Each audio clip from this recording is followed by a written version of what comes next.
Hi, I'm Stephanie Crispin, and this is After the Q&A here at Philanthropy New York. Today we're joined by Will Cordery, the Program Officer for the Strong and Local Economies Program at the Surdna Foundation. Thank you so much for joining us, Will. Absolutely. Thank you for having me. So we just came out of a program called Advancing Equity, how exactly, which has been really enlightening for us. Those of us working in the equity space want to really know how to operationalize equity. We want to push out all this equitable work, but what are we doing internally as an organization? Can you speak to me a little bit about the challenges of bringing an equity lens in-house?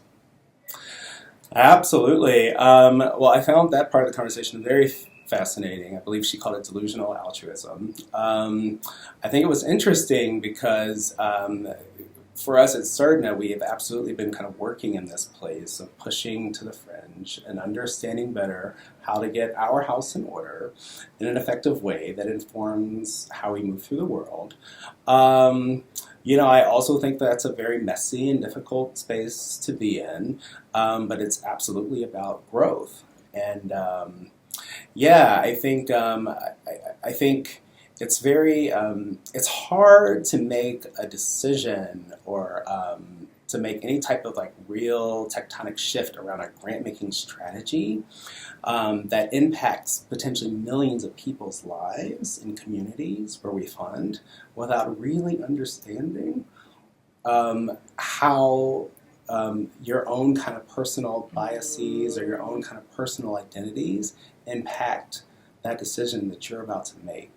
And the repercussions to those types of decisions that you are about to make in terms of resources and how they get deployed. And so I think it's very important to kind of look internally and get our own houses in order, so to speak, in order to to be effective in our job. I'm trying to remember who said, who was it who used to say, oh, it was RuPaul. RuPaul used to say at the end of RuPaul's Drag Race, if you don't love yourself, how the hell are you going to love anybody else? Yes! I mean, there it is. Facts. Delusional altruism. Get your house together. Exactly. Yeah. So thank you for joining us for After the Q&A, and we hope that you're able to join us for our next session here at Philanthropy New York.